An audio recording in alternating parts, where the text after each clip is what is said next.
Hiya folks, and welcome to this short video Some Frontier video. Now today I'm wanting to talk to you about obsolescence of hardware products, and when I talk about obsolescence, what I mean is unnecessary obsolescence. Now time was, back in the day, you'd go out to the shops, you'd buy a brand new computer, basically, you know, 6 months later CPU speed had gone up by about half. By about a year to a year and a half later, CPU speeds had literally doubled. However, I mean, yeah, take a look, for example, 1997, you know, a lot of PCs were around the 200, 233 megahertz mark, you know, mid-range. And then, you know, jump cut to 1998, boom, 450. However, nowadays, obsolescence isn't that bad. Going back in the day though, while CPU speeds did kind of double, unfortunately software kind of, you know, adapted to take advantage of that, and then suddenly your computer seemed really quite slow, plus, you know, Windows 9X is really bad memory management, etc, etc, etc.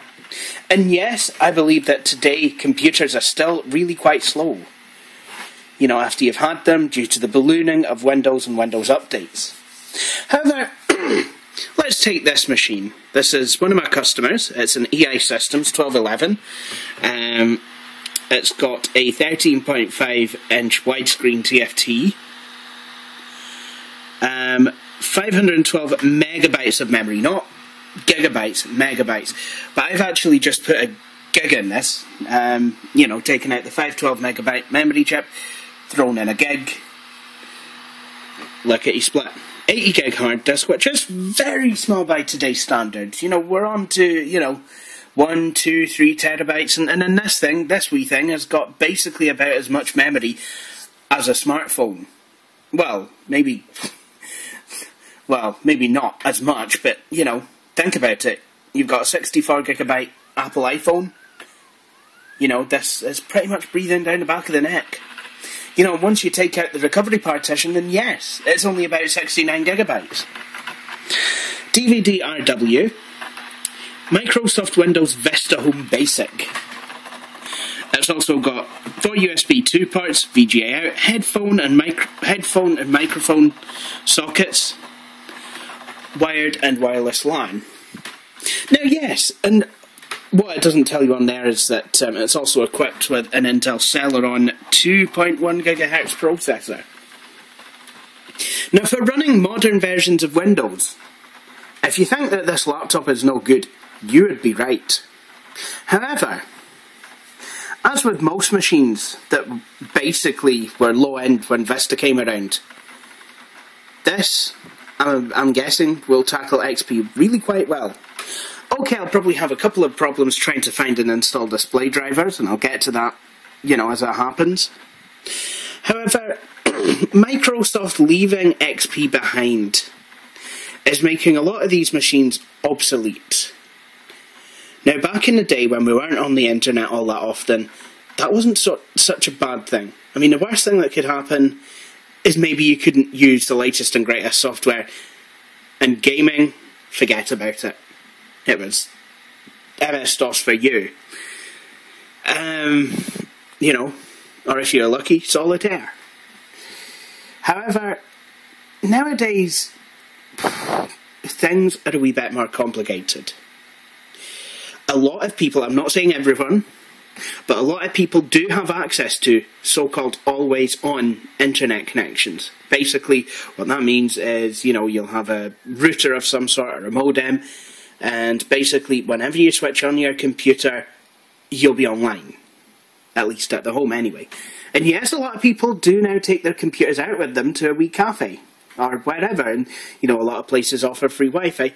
In short, a lot of computers, they never spend much time away from the internet. And if you're always on the internet, it means you are always exposed to the risks that that brings.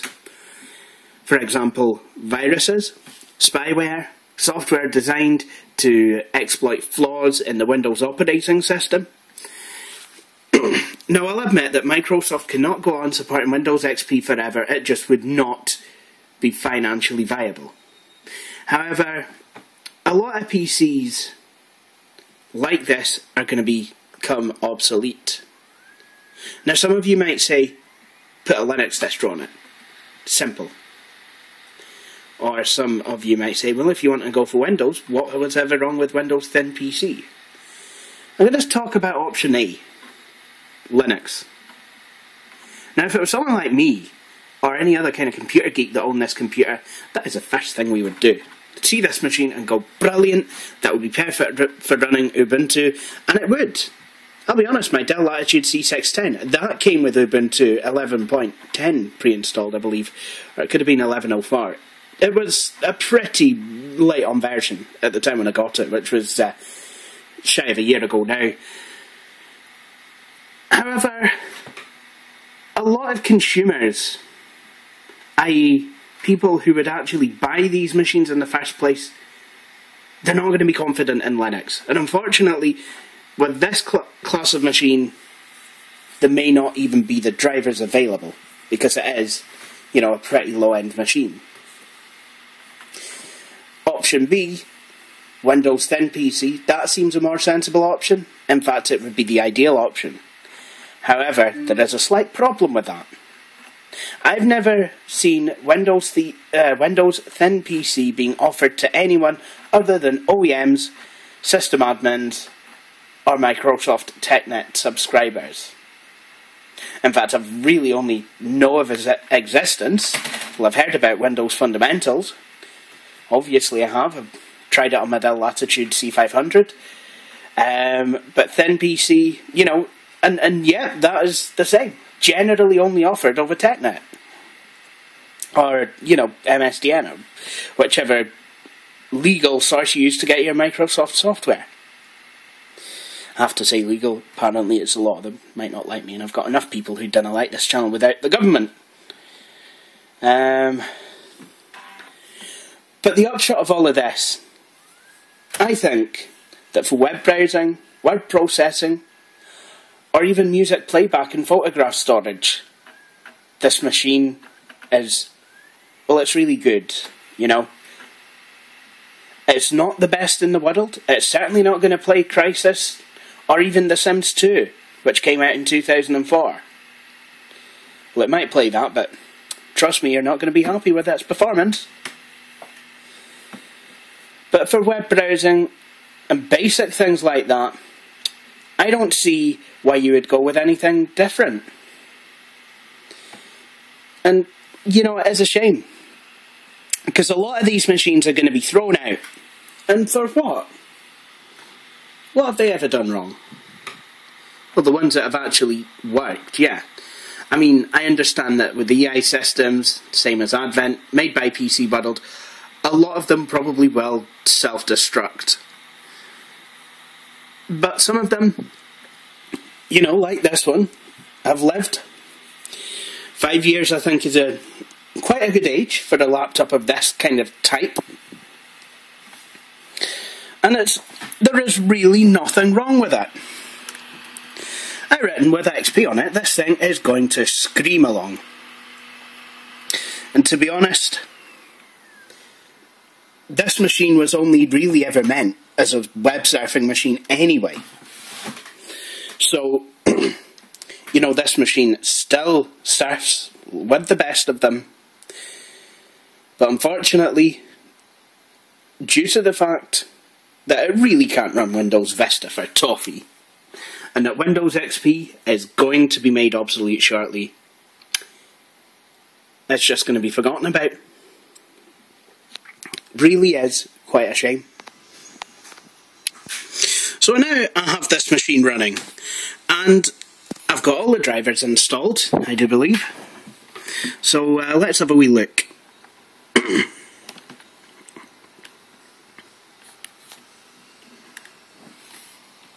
It's an Intel Celeron CPU running at 2.13 GHz, and it has 896 megs of RAM because 128 megs is used for the video. So, talking of the video card, which is an SIS Mirage 3, which is really one of the cheaper end graphics cards. Let's see how it will function on YouTube.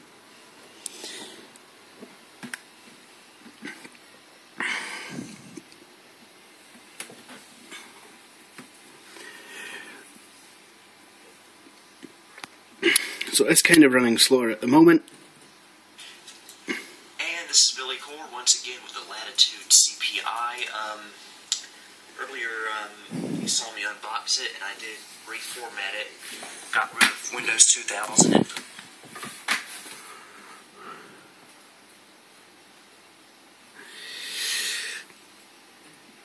so it kind of looks like it won't run at a high resolution and full screen. So let's try again. And this is Billy Core once again with the Latitude CPI.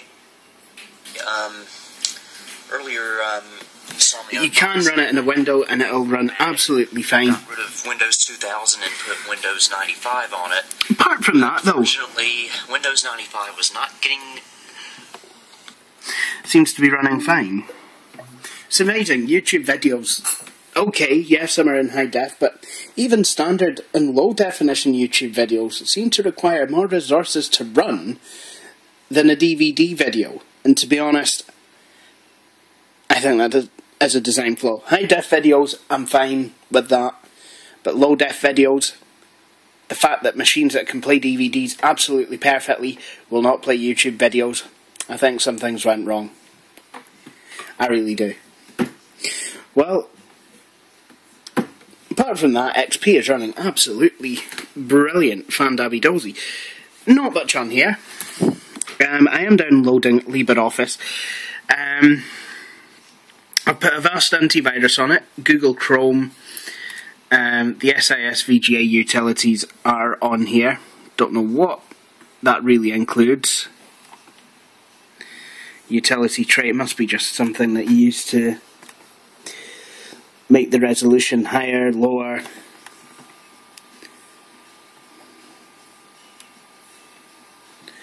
Yeah, you can access the drivers, display property.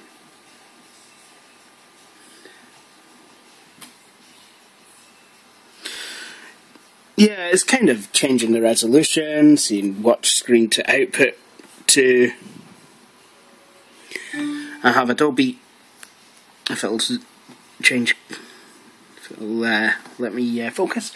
Adobe Acrobat Reader, MSN, well, and basically the stuff that came with XP. Plus, I did upgrade to Internet Explorer 8, which is the highest that Windows XP supports. Gonna upgrade Media Player, and I'm gonna make sure Windows update wise we're up to date, and then that'll be this laptop ready for the customer. So thank you for watching this video. I hope you enjoyed it. If so, please subscribe. And if you want to subscribe, instructions on how to do so are going to follow. And I hope you'll stay tuned and look out for my next videos. Thank you for watching this one.